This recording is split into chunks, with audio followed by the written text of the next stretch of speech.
Généralement, un livre qui parle de manga ne parle que de manga, un livre qui parle de BD ne parle que de BD. Or, je trouve que c'est un peu une aberration quand on parle de manga en France de ne pas parler de BD puisque, déjà le manga est de la BD et c'est surtout que, le manga arrive dans un marché en France qui existe déjà et ça me Ouais, paraissait essentiel d'en parler pour comprendre justement et de répondre à cette fameuse question: «Pourquoi on n'a pas de Jump en France, en fait?» Mais c'est pas au bout de 4 chapitres ou de 10 que tu dis: «Bah, ça y est, on a l'héritier de Naruto ou de One Piece». C'est pas bien comme ça sûr. que ça marche, c'est des arguments marketing creux, ces trucs-là.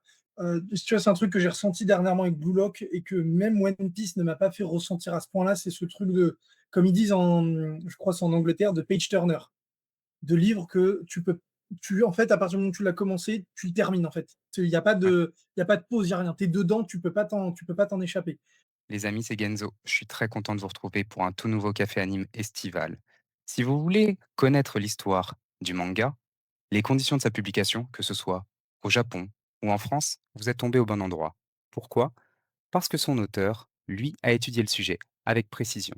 Vous le connaissez peut-être pour sa chaîne YouTube L'archipel Otageek. Aujourd'hui, nous allons recevoir l'auteur de Mangashi, Maxime Gendron. Comment tu vas, Maxime?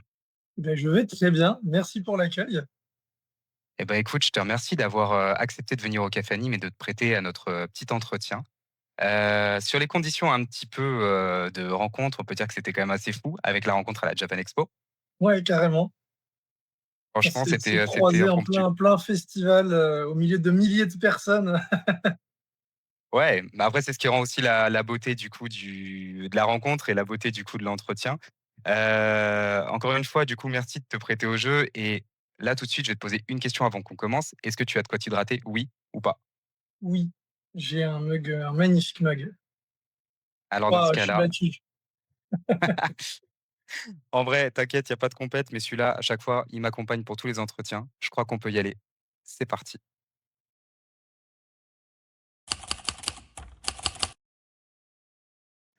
Alors Maxime, comme je le disais, on est dans le café anime et ici, on a une tradition. Est-ce que dans un premier temps, tu veux bien te présenter, présenter ton parcours et nous donner finalement ton lien, ton entrée en fait dans les mangas et ou les animés? Ouais, alors, donc je m'appelle Maxime. J'ai découvert, les mangas et les animes grâce à Yu-Gi-Oh! Quand je devais avoir 6 7 ans. Mon OK, cousin avec qui je passais, beaucoup de temps, qui était un peu plus vieux que moi, avait commencé à jouer aux cartes et regardait beaucoup sur M6 et cetera et donc il m'a un peu initié à Yu-Gi-Oh! Pokémon et voilà, moi, pour moi, c'était des dessins animés que j'adorais et j'ai vite compris, en fait, que c'était aussi des livres à la base. On m'a offert un jour le 38e tome de Yu-Gi-Oh!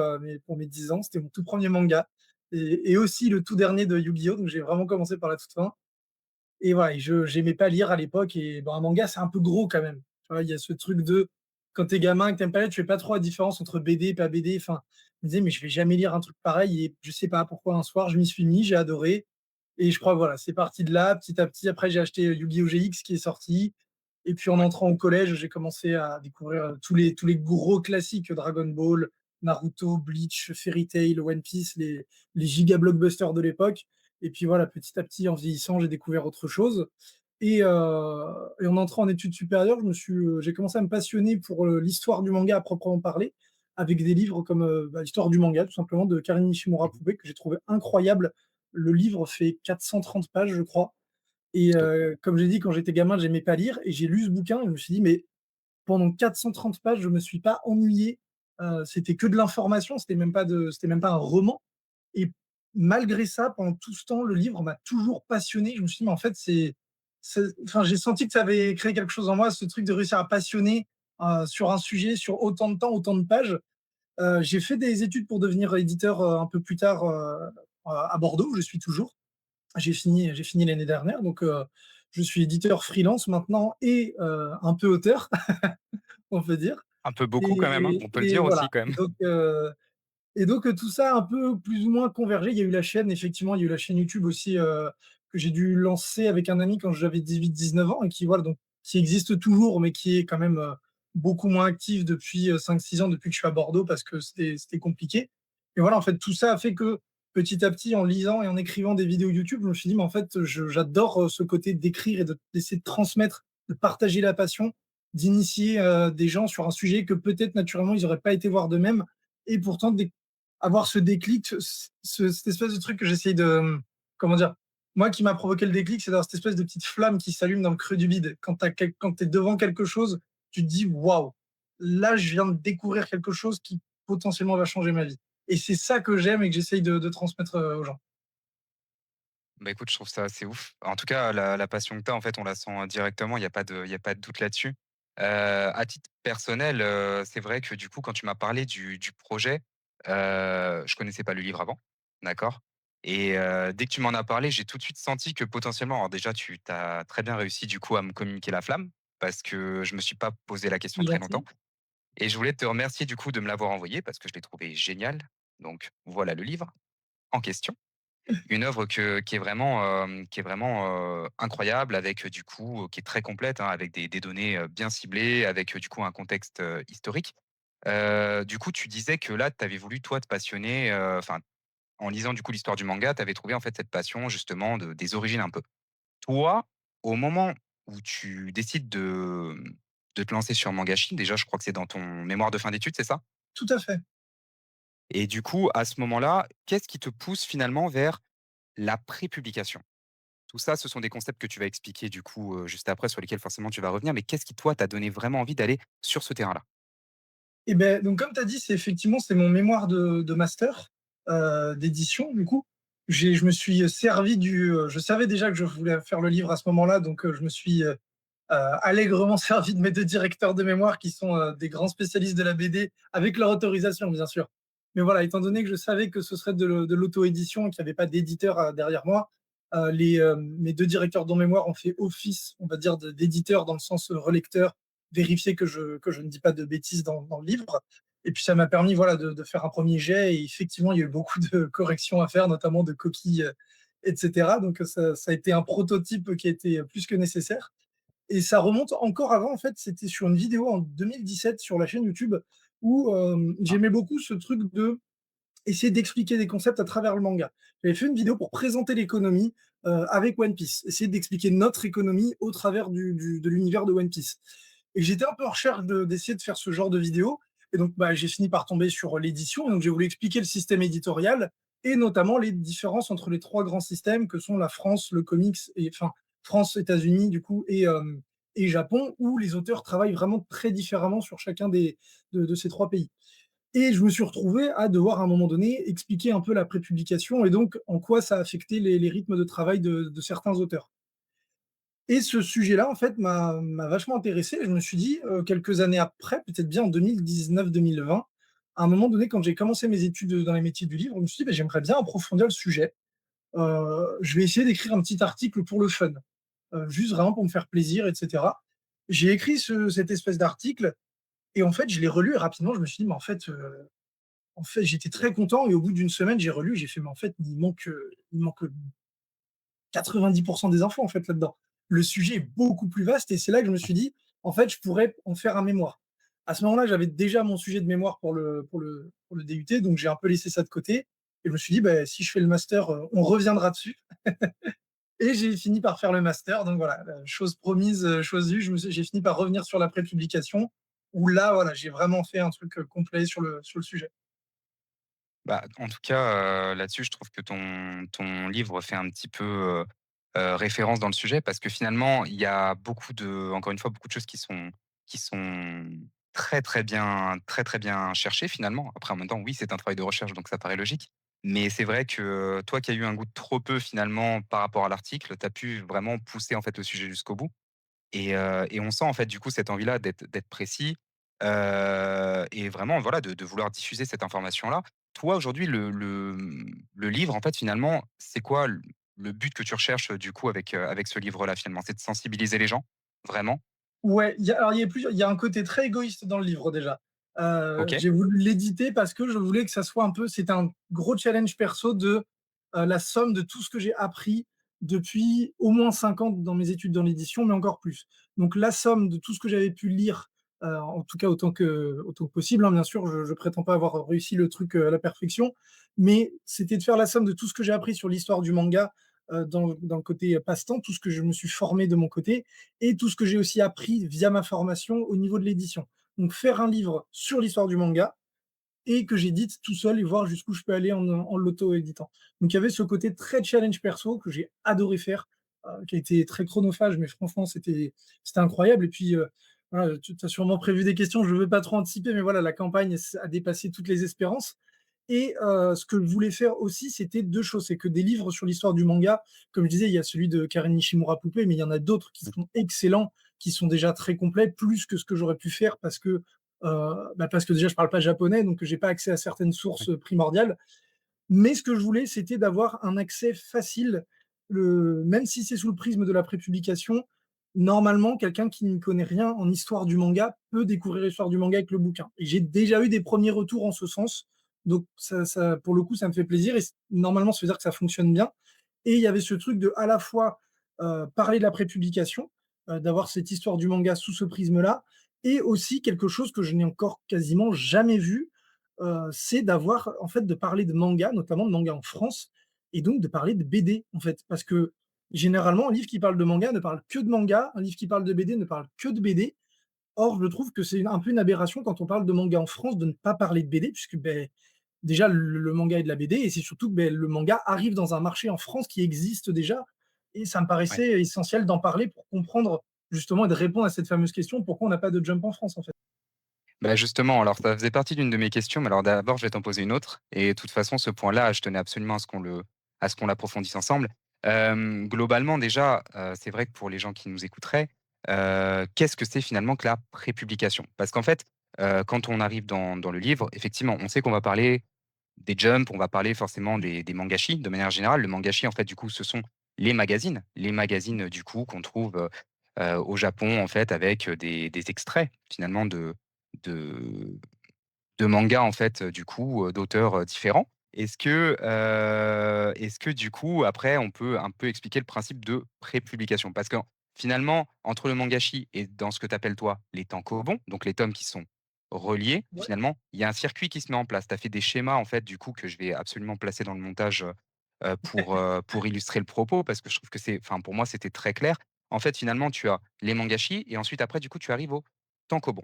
Et en fait, après, tu mets en lien finalement le mangashi, le tankobon, donc le tome relié, hein, le vrai tome manga et du coup après, tu fais aussi le lien avec les animés qui sont issus finalement après des œuvres et les produits dérivés. Est-ce que brièvement, même si, je pense que je te demande quelque chose qui est pas forcément simple, tu arriverais du coup à, vulgariser et reprendre ce concept-là pour l'expliquer vraiment au plus grand nombre ou au moins aux gens qui nous écoutent?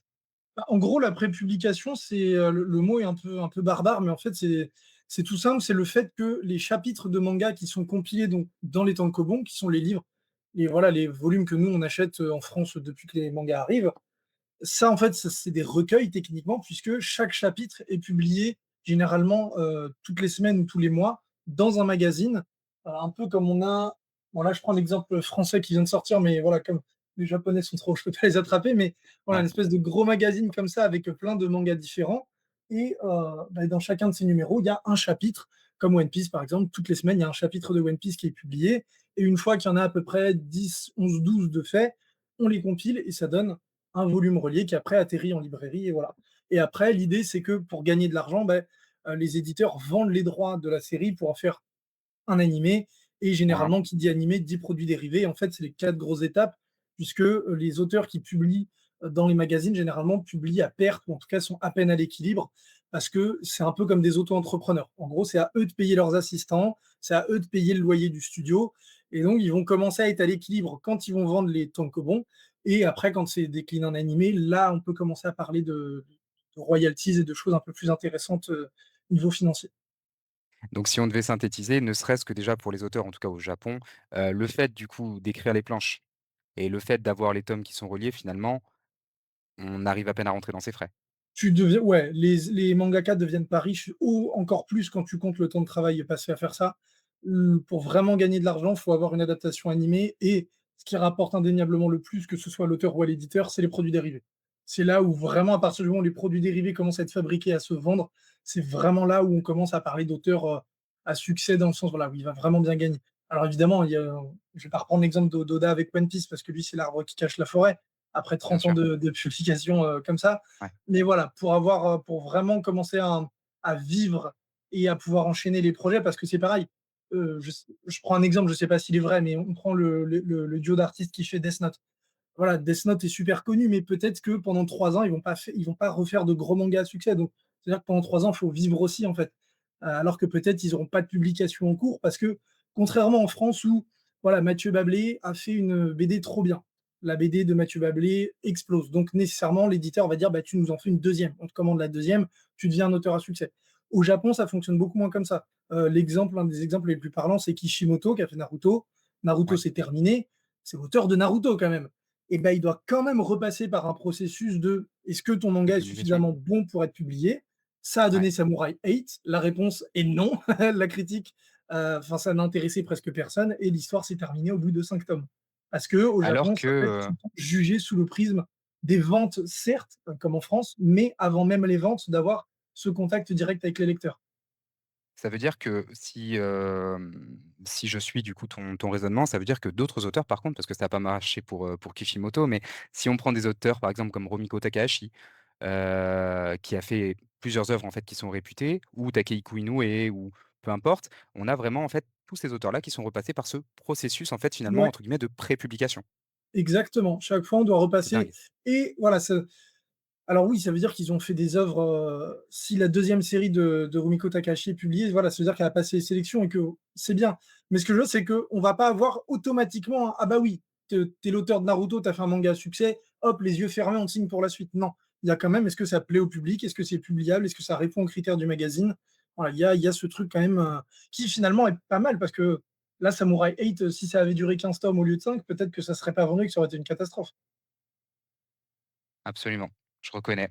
Alors en plus, c'est vrai que tu le dis, mais globalement, donc toi, tu as voulu donc ça, c'était la ma petite question de tout à l'heure. Toi, il y a quelque chose, en tout cas moi, qui m'a surpris au départ, effectivement, quand j'ai lu le livre, c'est que j'ai été, étonné par l'importance qui était accordée à la BD quand, du coup, tu as voulu faire le lien avec le manga en France et toi, ça t'est rapidement venu à l'idée que finalement, il fallait absolument qu'on passe, par la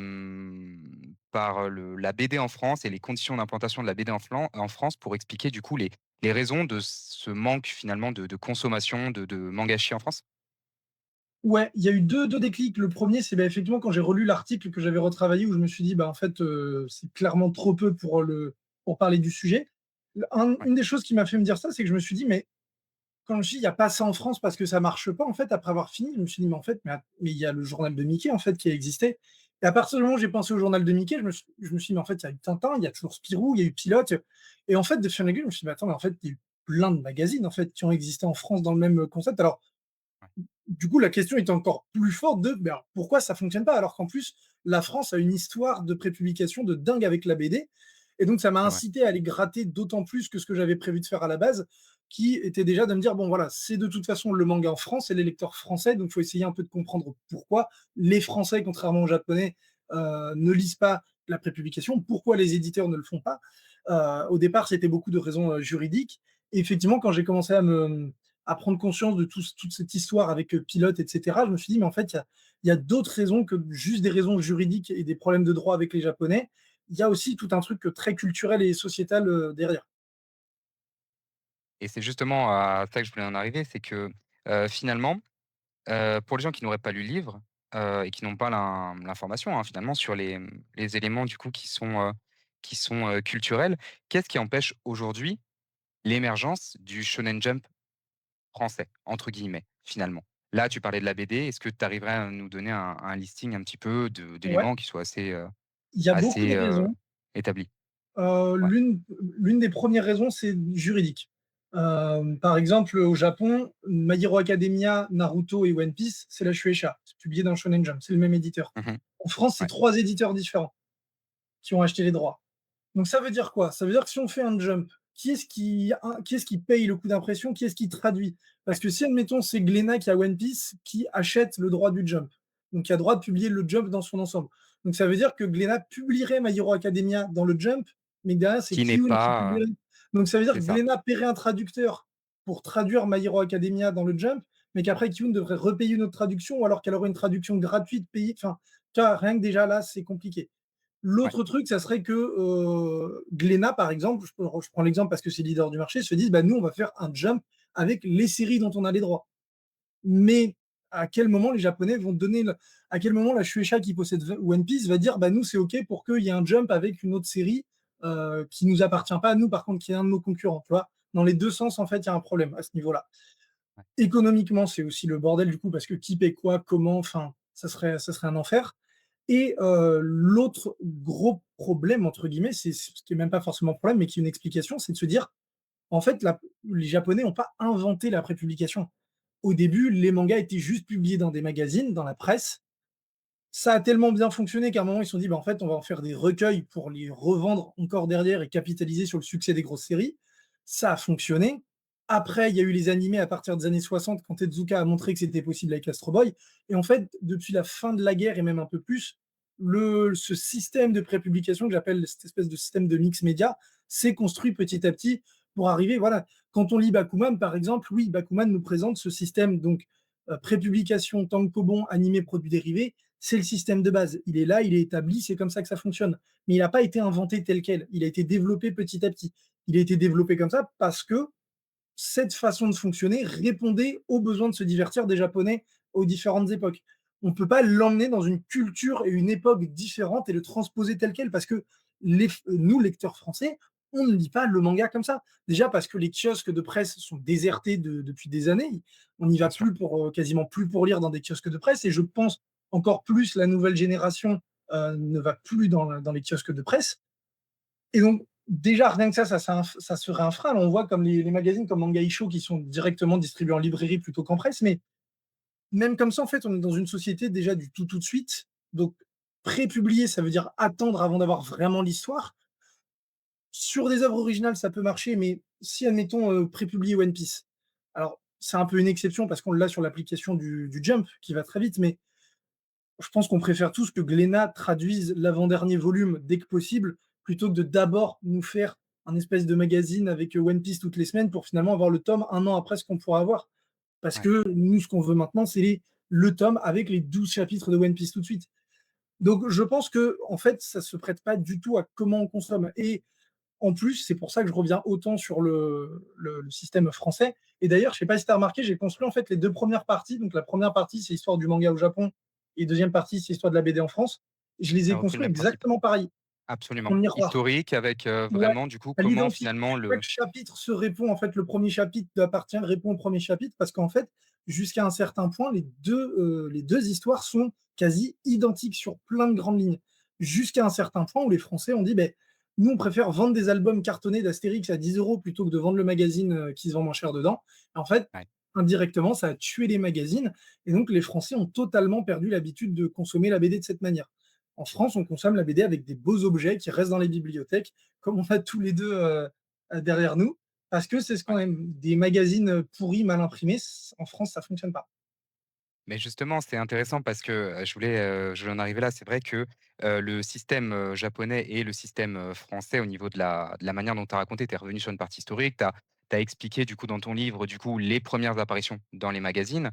Au départ, vraiment des petites histoires et puis après du coup, potentiellement, tu as mis en place les tomes reliés ou les albums reliés si on parle de la BD. Est-ce que justement, on a parlé du coup du juridique, on a parlé de plein de facteurs qui font que aujourd'hui, de toute façon, le jump, en France, du coup, serait compliqué. Est-ce que le fait que la France soit aussi un gros consommateur de bande dessinée n'est pas aussi un frein, finalement, à avoir encore plus du coup, d'œuvres qui soient mises en place? Je pense notamment à la génération du dessus.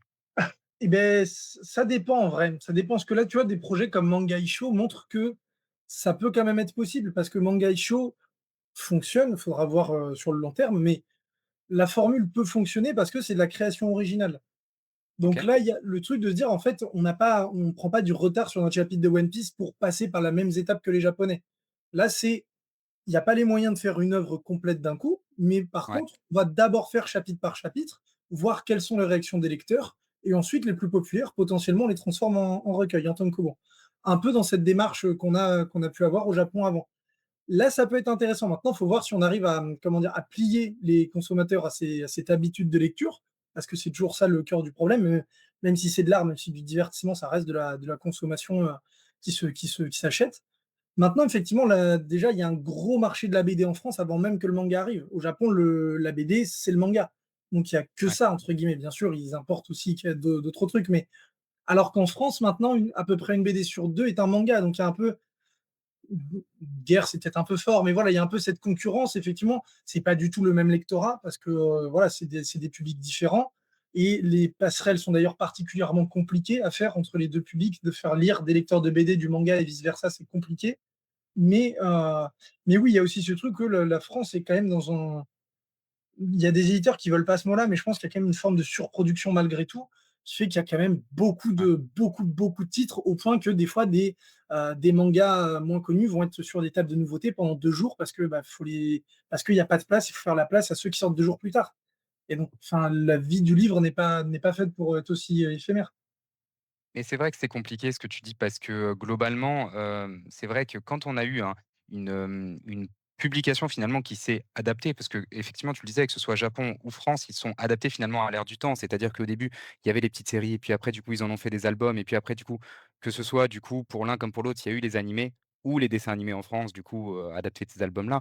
C'est effectivement moi ce qui me ressortait de ton livre. J'avais un peu l'impression que finalement, essayer de tenter une aventure du Jump, c'était comme finalement un petit retour en arrière et que c'était pas si évident que ça en fait de pouvoir, au niveau juridique, du coup au niveau de l'intérêt, au niveau du mode du mode de consommation pardon, de pouvoir en fait finalement, trouver quelque chose qui soit cohérent et c'est justement là où je voulais arriver, c'est que toi tu parles à la fin du livre du coup, du potentiel du numérique Oui, ouais, et parce que ça en fait, excuse, vas-y j'ai cru dis-moi. que c'était Non, non, non, dis-moi. non, Non, non, non, vas-y, je dis-moi, te laisse. dis-moi. Bah, en fait, le numérique, encore une fois, le système de média mix japonais s'adapte pour répondre le plus possible aux besoins parce que c'est une industrie.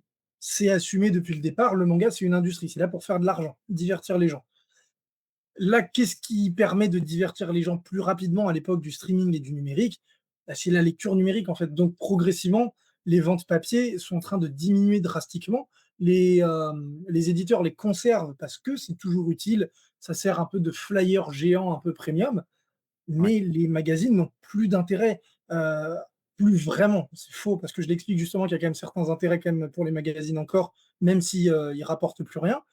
Mais les magazines coûtent de l'argent aux éditeurs, ils n'en rapportent plus. Parce que, on le voit très bien nous en tant que Français, le chapitre, je suis un gros fan de One Piece, donc je prends souvent cet exemple-là, mais tous les dimanches, on a notre chapitre de One Piece, ouais. partout dans le monde. Alors que le magazine qui va publier le chapitre papier de One Piece ne sort que le lendemain matin au Japon. Donc, le numérique est la nouvelle forme moderne de consommer le plus rapidement possible. Les magazines, à l'époque, à la fin des années 50, sont devenus hebdomadaires pour concurrencer le rythme de la télévision qui équipait de plus en plus de foyers, qui était donc présent toute la journée, à quasiment toutes les heures du jour, puis ensuite de la nuit dans les foyers. La publication mensuelle de manga était plus suffisante pour garder l'attention des enfants. On est passé à un rythme hebdomadaire. Mais là, pour aller encore plus vite, alors on ne fait pas plus que hebdomadaire, encore que le webtoon est en train de changer un peu cette chose-là. J'y Mais par arrivais, ouais. contre, on peut faire encore plus vite que prendre le temps de fabriquer, de faire de la pâte à papier, foutre les dessins sur le papier, les relier, les distribuer. C'est direct sur ton appli, en fait. C'est numérisé, c'est téléchargé, c'est sur ton tel. Voilà. Bah, je ouais, mais justement, j'avais une question à te poser. Alors après, elle est plus personnelle du coup, c'est juste du coup un avis que je vais te demander, mais après forcément il est fondé sur beaucoup de recherches que tu as faites. Ce serait quoi pour toi finalement le modèle idéal si on reste sur le numérique, hein? On reste sur le sujet du numérique. Ce serait quoi finalement le modèle idéal de prépublication française à l'ère digitale? Bah, c'est compliqué. Là, je trouve que la formule du jump est intéressante. Bon, après, ça reste Ouais. le jump, donc ils peuvent se permettre. Tu vois, le principal acteur du manga. Il publie la moitié des gros blockbusters, donc c'est plus facile évidemment quand tu as cette notoriété-là. Après, formule parfaite, en vrai, je sais pas. Pour la prépublication, en tout cas, parce que là, le système du jump a publié comme ça sort, un peu comme ce que fait le webtoon finalement. Je trouve que c'est pas mal, si ce n'est que je trouve qu'on commence à arriver à un rythme. Enfin, je veux pas généraliser, mais je trouve qu'un gros défaut qu'il y a dans le webtoon, c'est qu'en plus, c'est colorisé, généralement, contrairement au manga, Mmh. sur des rythmes de production aussi courts, voire plus courts. Je trouve que graphiquement, le webtoon, on en arrive trop à du jetable, en fait, et du consommable dans l'excès, à mon sens. Mais voilà, ça ne veut pas dire. Enfin, il y a d'excellents webtoons qui n'obéissent pas à ce que je suis en train de dire là, bien évidemment. Mais voilà, je trouve que quelque chose que j'ai pu remarquer sur le webtoon, c'est que ça va il faut faire attention peut-être à pas aller trop vite. Parce que, OK, c'est une industrie, mais l'idée, c'est pas non plus de n'en faire qu'une industrie. C'est que le Japon en a fait qu'une industrie, la France a voulu trop en faire le 9e art. Ouais, Il faut trouver, je trouve, l'équilibre entre les 2. De oui, c'est un produit qu'il faut vendre, il y a des enjeux économiques, à plein de niveaux différents de la chaîne de production, mais il faut pas oublier que derrière, c'est enfin, si on parle, c'est de l'art avec un grand A, tu vois? Si vraiment on part dans ouais, le débat philosophique et que mine de rien, ce que tu lis normalement peut avoir un impact sur toi. Et donc si tu sers que des trucs faits à la va-vite, sans âme, juste parce que oui, c'est quelqu'un qui est passionné de dessin et qui adore le webtoon ou le manga à la base, je remets pas ça en question, mais que c'est fait sans contrôle, sans rien derrière et que c'est bazardé à la va-vite, on en arrive sur des fan productions qui sont très bien pour faire ses premières armes, mais qui manquent de contrôle à plein d'aspects sur le dessin, etc. Donc, il faut réussir à trouver cet équilibre. Je pense pas que ça soit possible de faire plus rapidement qu'un chapitre par semaine, sauf ouais. si on fait des épisodes de 5 pages. Après, tout dépend aussi de la pagination ou ce qui correspond à la pagination, puisque le webtoon n'obéit même plus à ça. Mais voilà, je trouve que le numérique est de manière générale, manga.io, je trouve l'application, c'est pas d'après publication pour le coup, Ouais. mais comme il l'explique, c'est Netflix du manga français. Effectivement, tu payes ton abonnement et tu as accès à tout le Tu as catalogue. accès à ton œuvre, ouais. Et je trouve que la formule, pour le coup, est très cool. Parce que, voilà, encore une fois, on a tous les deux des mangas derrière nous et je pense qu'on aime tous les deux avoir nos mangas de cœur. Mais voilà, je pense que on peut pas stocker tous les mangas qu'on lit au bout d'un moment, surtout en vieillissant, parce que plus on vieillit, plus on en lit nécessairement. Et donc, si on gardait chaque tome de chaque manga qu'on a lu, je pense que en termes de, en termes de loyer ou de prix de maison, c'est plus valable. En tout cas, j'ai bien aimé que alors je suis complètement d'accord avec toi, mais j'ai bien aimé qu'effectivement tu répondes aussi un petit peu à la question du webtoon parce que, j'étais parti pour t'en parler justement, mais pour moi, c'est vrai que ça ressemblait à une forme de prépublication un peu moderne, hein, finalement, le webtoon et finalement, les arguments que tu as donnés font que, potentiellement, tu penses que c'est ce qui fait que, aujourd'hui enfin la mise en place graphique et tout ça, c'est ce qui fait qu'aujourd'hui ça va pas remplacer, par exemple, des mangashi? Ça peut pas se substituer à ça? Non, je pense que c'est complémentaire parce que, ça s'adresse déjà à une nouvelle génération qui consomme différemment et je trouve ça trop bien, qu'il y ait une nouvelle forme de Ouais, consommation pour s'approprier et autant je trouve parfois que le webtoon graphiquement c'est compliqué, autant je trouve ça génial parce que le webtoon est la première forme de BD à vraiment utiliser le numérique. Parce que jusque-là, la lecture numérique, c'était juste des planches, des pages numérisées. Le webtoon s'affranchit enfin de la page et s'adapte à son support principal qui est le numérique. Et ça, je trouve ça super intéressant de voir justement là où voilà le chapitre encore une fois de One Piece, bah, c'est juste c'est ça numérisé en fait. Enfin, c'est une page ouais, avec ses petites cases, c'est imprimable. Le webtoon pour être adapté en papier, sachant qu'à la base il n'est pas prévu pour être adapté en papier, mais pour l'adapter en papier, il faut recomposer une planche. Et ça, ouais. une nouvelle étape qui n'existait pas jusque-là parce que l'écran de téléphone est presque plus pensé comme une espèce de diapositive interactive que comme une planche. Et donc, on redéfinit, on est presque à cheval entre la BD et déjà l'animation. Bah, pour le coup, je te remercie parce que ça permet aussi je trouve que même ça permet aussi d'aller encore plus loin que du coup ce qu'on décrivait dans le livre. Mais après je pense que tu mets aussi du coup un peu plus ton avis personnel parce que dans le livre forcément il y a je pense, une part, du coup qui doit rester, très neutre et très, donnée. Pour le coup, je vais rester sur cet avis personnel, j'aurais encore une question à te poser. On a vu que les ventes du Jump en fait, finalement et là je parle forcément du Japon, elles descendent. Elles descendent, elles sont quand même, dégressives. Est-ce que du coup tu penses qu'à un moment, ça s'arrête? Je sais pas.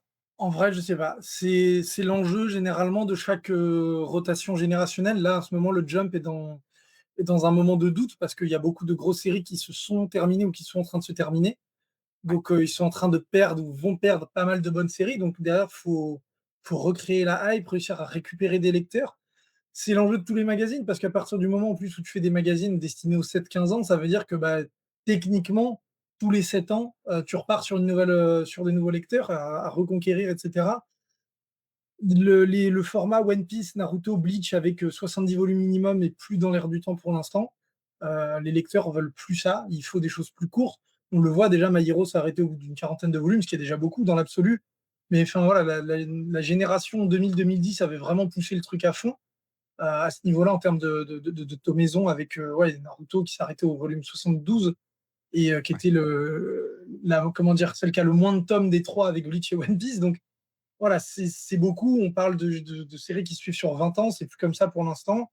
Peut-être que ça reviendra comme ça, peut-être que le manga va finir par changer de forme avec le numérique. C'est hyper difficile à prévoir parce que en fait, c'est pour moi, étant donné que le manga, en tout cas au Japon, est très lié à la société de consommation, c'est de la même manière que prédire le futur, en fait, parce que c'est la manière dont le manga est consommé ou s'il n'est plus consommé, c'est une conséquence directe de comment évolue la société et l'espèce humaine, pour dire le truc un peu au sens large. Ouais, bien sûr. Ouais, mais je ça se comprend complètement. Et ben, écoute, franchement, c'est top, c'est top. Je trouve que c'est bien parce qu'on arrive quand même à à revenir sur les tenants et les aboutissants, assez express, mais je pense que beaucoup pourront y trouver vraiment leur réponse. J'avais une question à te poser qui va sortir un peu du livre. Tu as lu énormément de mangas, tu consommes du coup depuis longtemps. Je vais juste, revenir un petit peu sur des thématiques là, rapidement, pour cette fin d'entretien que, j'aime bien évoquer dans le café anime. Au vu du coup du temps que tu as passé ces dernières années à en lire, hem, je vais te demander juste de laisser One Piece de côté. Ah! Parce que, je sais, mais j'ai compris du coup pendant l'entretien qu'il te tenait à cœur. Si demain, tu perds la mémoire, tu dois en choisir une, une que tu aimerais relire vraiment comme si c'était la première fois. Tu vas avoir cette possibilité en perdant la mémoire. Tu choisirais laquelle? Ah, c'est pas évident. Les questions sont J'hési là pour te j'hésite, piéger, ouais, hein, j'hésite parce qu'il y a eu plusieurs, j'hésite entre 2 ou 3 séries, mais qui m'ont vraiment comment que j'ai découvert à vraiment plusieurs étapes de ma vie complètement différentes. ce qui est normal. Donc, hem, là, comme ça, je dirais Kingdom parce que Incroyable. OK. j'ai vraiment pris une énorme claque en lisant Kingdom. Je trouve, tu vois, c'est un truc que j'ai ressenti dernièrement avec Blue Lock et que même One Piece ne m'a pas fait ressentir à ce point-là, c'est ce truc de comme ils disent en je crois c'est en Angleterre, de page turner. De livres que en fait, à partir du moment où tu l'as commencé, tu le termines, en fait. Ouais. Il y a pas de pause, il y a rien. Tu es dedans, tu peux pas t'en échapper. Et Kingdom a eu cet effet-là. C'est vraiment, je trouve, très, très addictif comme lecture, qui mixe, je trouve, très bien les mécaniques shonen avec des thématiques de fond beaucoup plus seinen et avec ce côté historique qui, en plus, enfin, que je suis particulièrement sensible. Donc, j'avoue que Kingdom, ouais, Kingdom, dernièrement, ça a vraiment été un gros truc et ça commence à dater. Ouais, ça commence à dater finalement en France. 2006, l'année de création de Kingdom, je crois? Alors 2006 Kingdom, mais en France, on l'a eu Plus tard. 2018-2019 déjà, ouais. Donc Bah, ça commence à faire c'était quelques ouais. dates. Ouais, ouais, il est arrivé plus tard, tu as raison, il est arrivé carrément plus tard et c'est vrai qu'au vu du coup de la thématique de ton livre, le fait que tu choisisses Kingdom est effectivement un manga qui est très chargé d'histoire, ça devrait pas être étonnant. OK, je te pose la toute dernière. Vas-y, je suis prêt. Toi qui en as lu beaucoup, je vais te demander forcément du coup, peut-être d'être critique. Est-ce que du coup, tu as déjà été confronté à cette situation où tu as une œuvre du coup qui t'est vendue? Enfin, vraiment, on t'en parle, on dit: «Waouh, franchement Maxime, va voir ça, tu vas voir, c'est extraordinaire». Bon, au bout d'un moment, tu suis un peu la hype, tu y vas et puis finalement, non. Hem, alors attention, trigger warning. Ce que je vais dire, mais à prendre avec du recul. Je trouve Vas-y. qu'il y a eu une surhype sur Kagurabachi. Que, OK. j'ai lu le premier volume, j'ai trouvé ça très, très cool et d'ailleurs, il faudrait que je continue parce que, le premier volume est hyper prometteur, graphiquement, c'est incroyable. Mmh. Mais je trouve que ça a été tellement survendu que je m'attendais à quelque chose de plus révolutionnaire dans la formule et finalement, on a un héros un peu dark avec des épées, des pouvoirs, ça me parle, hein, après One Piece, mon 2e, manga doudou, c'est Bleach, donc les épées, les trucs, enfin, Complètement. c'est complètement ma came. Mais dans la phase enfin, je me souviens que Japan Expo, il y avait eu l'annonce avec, Kagurabachi qui avait été acheté par Kana, machin, moi, c'est le truc de l'année. Je dis pas que c'est pas bien du tout, mais je trouvais qu'en tout cas, par rapport à la médiatisation qu'il y a eu autour, je m'attendais à un truc plus révolutionnaire, pour être honnête. Bah, disons qu'en fait, c'est même allé encore peut-être plus loin que ça. C'est qu'on a même entendu tu me dis si je me trompe, hein, mais je crois qu'à un moment, on parlait un petit peu d'héritier du Big Free avec, Ouais, vraiment des carrément. des vraiment des à un moment des propos qui vraiment mais sortaient, vraiment de l'ordinaire par Exactement. rapport à plein de mangas en fait de la même génération Alors que et ouais, tout l'intérêt du Big 3, c'est que tu peux pas le créer de toutes pièces, en fait. Ça devient un membre du Big 3, plus tard, quand effectivement les lecteurs du monde entier sont dessus, attendent la suite toutes les semaines. Mais c'est pas au bout de 4 chapitres ou de 10 que tu dis: «Bah, ça y est, on a l'héritier de Naruto ou de One Piece». C'est pas bien comme ça sûr. que ça marche, c'est des arguments marketing creux, ces trucs-là. Et je trouve que ça dessert, plus qu'autre chose le manga parce que, en fait, tu t'attends à des trucs de ouf alors que, tu vois, typiquement Black Torch, publié chez Kiun, Black Torch était trop bien et au final, au Japon, ça a pas fonctionné, ça s'est terminé d'un coup au bout de 5 volumes. Ouais. Et là, maintenant, de ce que j'ai compris, ils ont annoncé un animé qui allait poursuivre ce qu'a pas fait le manga. Donc, enfin, tu vois, c'est complètement paradoxal, je trouve. Donc, je trouve que là, en fait, on en est un peu dans une époque où c'est compliqué parce qu'il y a de plus en plus de concurrence sur les moyens de divertissement et qu'il y aura plus jamais d'œuvres aussi fédératrices que le Big Three à l'époque de Dragon Ball ou celle de One Piece. Et que maintenant, on sort des arguments dans tous les sens pour essayer de faire adhérer les gens. Et le problème, c'est que ça a peut-être le mérite d'éveiller l'intérêt, mais que derrière, par contre, pour vraiment le conserver, ça a tendance à desservir les mangas, je trouve. Je te remercie pour ta réponse et justement en fait, tu as abordé une dernière, thématique, et je terminerai là-dessus. Tu as évoqué du coup les 2 Big 3 du coup celui des années 2000 entre guillemets, hein, donc Ouais, le fameux Naruto, Bleach, One Piece et puis, en fait, il y en a un dont on parle beaucoup moins parce qu'il est plus vieux, le fameux Big 3 des années 80-90, Slam Dunk, Dragon Ball, Yu Yu Hakusho. ouais.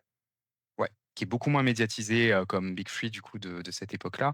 Une préférence entre les 2 ou pas?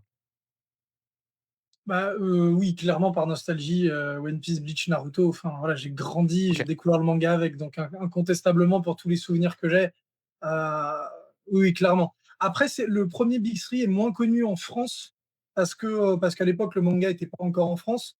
Mais par contre, au Japon, déjà, c'est Dragon Ball, hein. Je pense que Dragon Ball est, vu la popularité, égale, à lui seul le Big 3, One Piece, Naruto, Bleach en termes de notoriété. Et, ouais, Slam Dunk Yu Yu Hakusho un petit peu moins, d'autant que Yu Yu Hakusho, l'auteur a fait Hunter x Hunter derrière, qui est quand même plus connu, en tout cas en France, que Yu Yu Hakusho, mais Slam Dunk reste encore très très connu, enfin beaucoup d'amateurs de manga. Je sais pas si bien c'est le sûr. cas des nouvelles générations de lecteurs, notamment en France, parce que ça commence à dater, même si là on a droit à une super belle édition de la part de Kana. Ouais. Mais voilà, à l'époque, c'est ces trois séries-là qui portaient le Jump. Et enfin, les gens étaient déchaînés enfin, j'exagère un peu, mais enfin, il y avait vraiment une hype gigantesque autour de ces séries. Et effectivement qui était aussi peut-être, plus en lien avec, l'époque où le Jump marchait à une consommation du Oui. coup qui était Et plus il y avait encline moins, à le consommer. Internet était tout juste émergent, donc il y avait moins déjà cette facilité de piratage.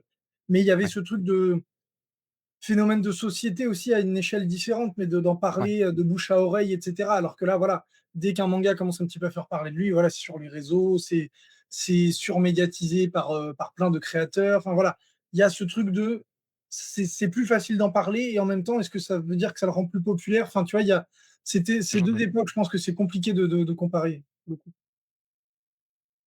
je suis complètement d'accord avec toi. Bah, écoute Maxime, je voulais te remercier parce que du coup tu m'as accordé de ton temps. Encore une fois, je le dis, mais pour, tous les gens qui verraient cette vidéo, n'hésitez pas à aller acheter ce livre. Encore une fois, comme je le disais du coup en introduction, vraiment, il fait, valeur de référence, en fait, du coup, sur beaucoup de notions, qui touchent au manga, qui touchent aux animés aussi quand même, parce qu'on en parle. On parle aussi beaucoup de la BD en France pour tous les fans de BD. J N'hésitez pas aussi, du coup, à lire ce livre.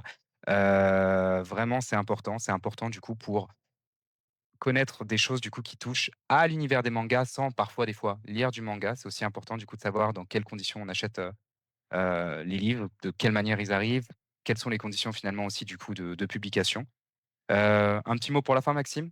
Est-ce que Merci pour l'invitation déjà, j'ai passé un très bon moment.